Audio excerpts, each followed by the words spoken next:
Brave soldier boy. Oh, this is a fun song. Little soldier boy. Come No, marching it's a home. sad song. It's a sad one.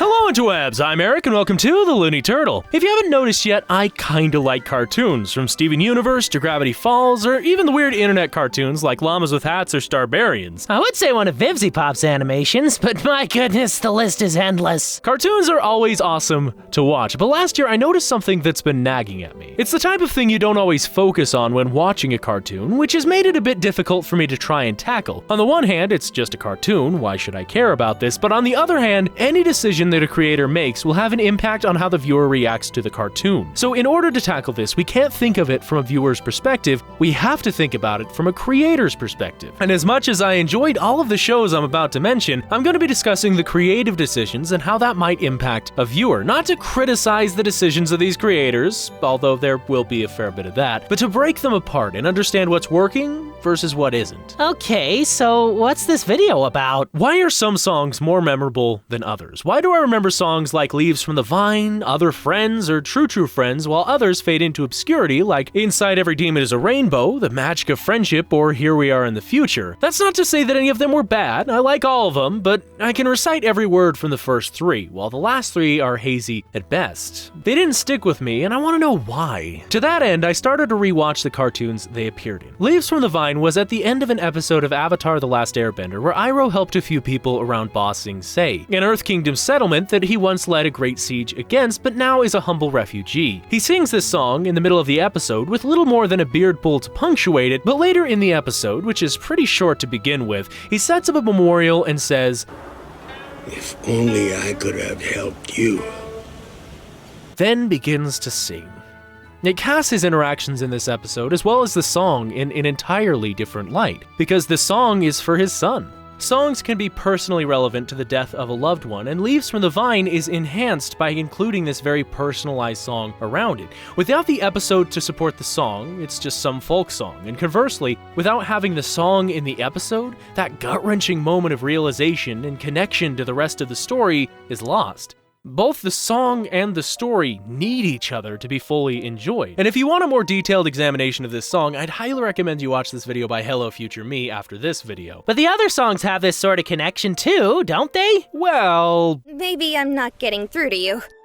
Oh no.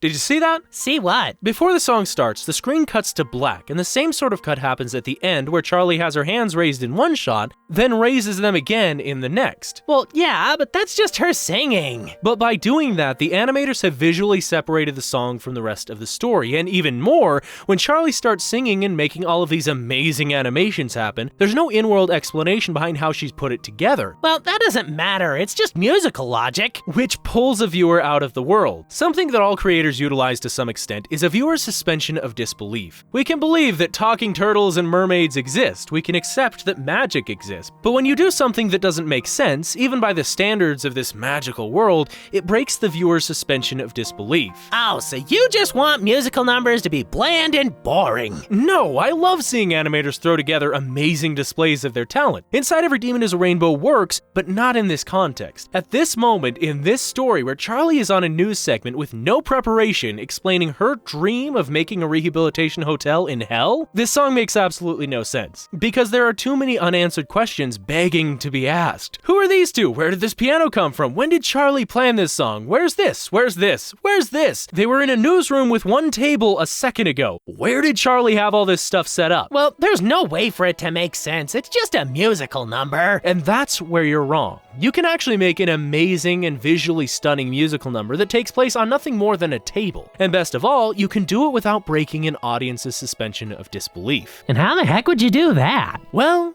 be our guest, put our service to the test. You might think that I am lying when I tell you to start trying. But seriously, Be Our Guest is a nonsensical musical number with spoons, forks, and other household objects doing a Broadway-style performance. But there's an in-world explanation behind how it's all possible. All of the servants were turned into these household objects. Yeah, but how do they practice this all? Well, they've been this way for 10 years, so they probably had nothing better to do. But besides that, there are small liberties that a viewer might look past. Suspension of disbelief allows for those small moments, but it's harder and harder to justify when your problem is as obvious as in Hazbin Hotel. Inside Every Demon is a Rainbow is best summed up as a performance that's in the middle of a story, rather than a moment in the story. The song works on its own, the show works on its own, but by having them connected, there is a huge disconnect in the flow of the narrative, and as a result, the viewer is pulling back and saying, oh yeah, this is just a cartoon, when you could have them hoping and dreaming with this naive puppy of a demon. The audience can't feel for a character when they are reminded that the character isn't real. So if you can smoothly transition between story and song while making sense in the world,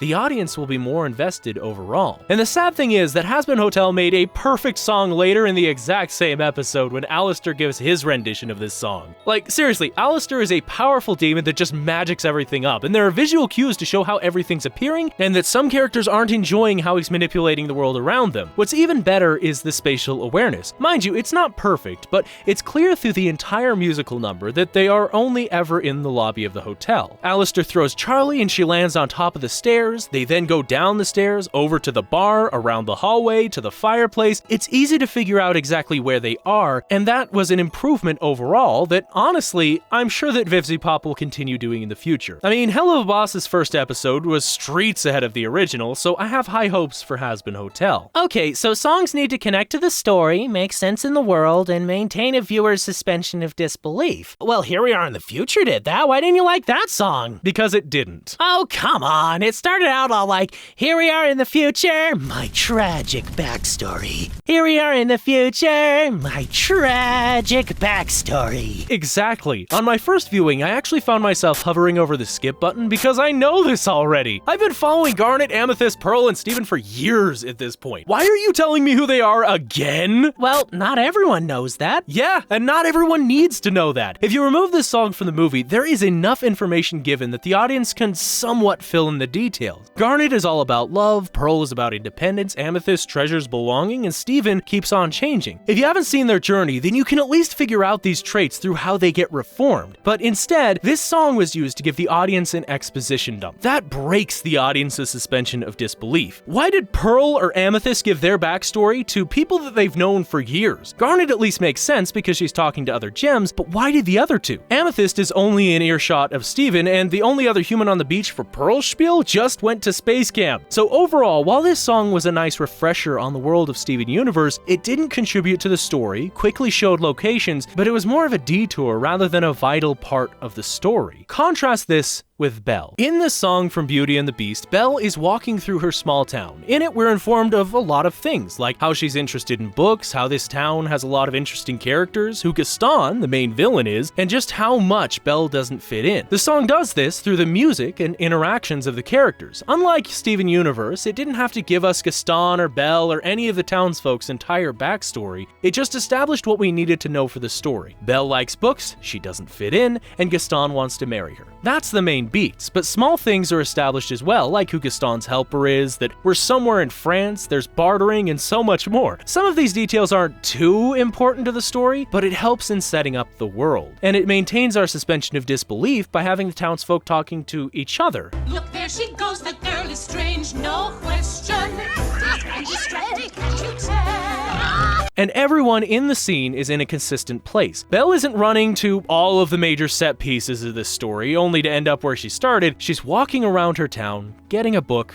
reading it for a bit, then finally going home. It's so simple, but allows for the audience to follow the story without any issues. Steven Universe, on the other hand, has Steven start at his house, go to the beach, Then he hops into this weird dimension in the lion's hair that allows him to hop out of Lars's hair. I understand how he did that, but how the heck's a new viewer supposed to understand what just happened? And even worse, it doesn't come up again, so why did you even need to show us that? You could have just as easily had Steven run around the hill to get to Beach City. That way, no one's confused about where he's going or how he got there. I could go on, but the point is that simplicity is better than complexity. You don't want to overwhelm a viewer as they are just starting to dip their feet into the ocean that is your story. Okay, but you had to have enjoyed where the magic happens from the finale of My Little Pony. I wanted to, But as soon as the song started, all I was thinking was, why does this song suck so much? Why does she suck so much? And I didn't want to feel that way. I'd just gotten done watching an amazing season finale with stakes, historical foes and heroes, and a last-minute save from one of the most epic of pony-themed adventures moments. Way to go, Twilight! It's not me. Please don't sue us, Disney. Yeah. Oh, this show ended on a good note. But their final song was alright. Yeah, as nice as it was to see where the characters are now, it just didn't resonate with me. This is the last time we were going to see the Friendship is Magic cast, and it was just another song. Well, does it need to be anything else? Not really, but that can be said about all the things I've pointed out in this video. You don't have to do any of it. But by doing these things, the creators can make something that resonates with a viewer for years to come. Like, watch this clip from Gravity Falls. This is the last time we hear from Dipper, and he's ending it all in the exact same way he started, with a narration. If you've ever taken a road trip through the Pacific Northwest, you've probably seen a bumper sticker for a place called Gravity Falls.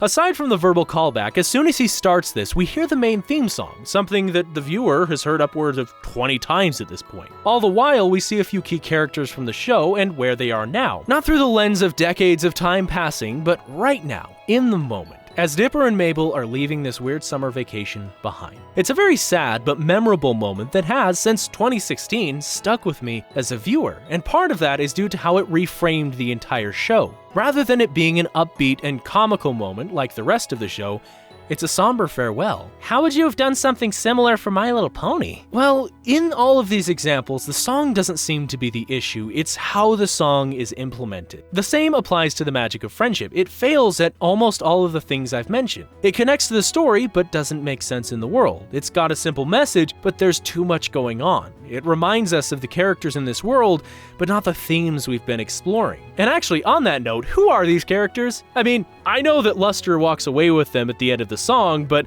I have no problem seeing them walk away in this shot, because I know literally nothing about them. They just appear out of thin air, and it didn't have to be that way. The way I would improve this song is by implementing some of the things I've brought up, but in order to keep this video under 20 minutes, I might have to save a detailed explanation for another video. But for now, feel free to share your thoughts in the comments below, and I'll see all of you in the next video.